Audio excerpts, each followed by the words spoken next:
ढेंकानाल जिला परजंगे टाटा पावर विरुद्ध में गर्जी परजंग वकिल संघ और विद्युत उपभोक्तार कार्यानुष्ठान कमिटी 9 दफा दाबी नहीं आंदोलनकारी मैंने परजंग बजार परिक्रमा करने सह इलेक्ट्रिक ऑफिस सम्मुखें विक्षोभ प्रदर्शन करते।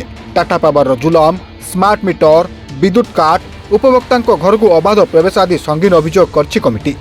एने आंदोलनकारी मैंने एक दाबीपत्र परजंग अतिरिक्त तहसिलदार जरिया सरकार को प्रदान कर विरुद्ध रे आमर ये जन आंदोलन तीव्रतर करने को जाऊँ एटा आमर आरंभ होनी सारा ओडिशार आरंभ होती। आम 9टी दाबी संबलित दाबीपत्र नहीं कि आम मैंने आसीचु ऑफिस को। गोटे है एडिशनल सिक्यूरिटी डिपोजिट जोटा आम उपरे न्यस्त करा न जाऊ।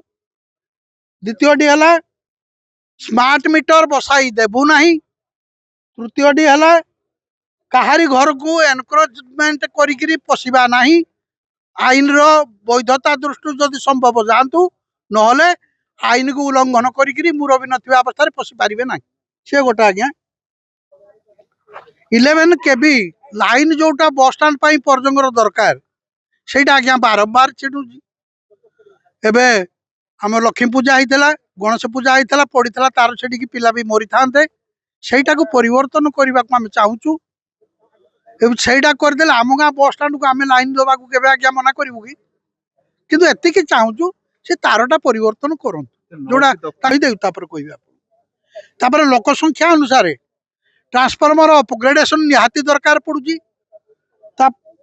Proper engagement of staff according to population एटा निहाती दरकार। तापरे गाड़ी जी मेंटेनेंस दरकार सेटा ना यही तक जदि आगामी दिन में परिपूरण न करती आम दुख सहित सक्रिय अंशग्रहण न करती आगामी दिन में आंदोलन भयावह हम से उत्तरदायी से रे कि प्रकार हम एटा आम कहीपर ना। परजंगरू सुजीत दल बेहरा रिपोर्ट रिपोर्टर टुडे।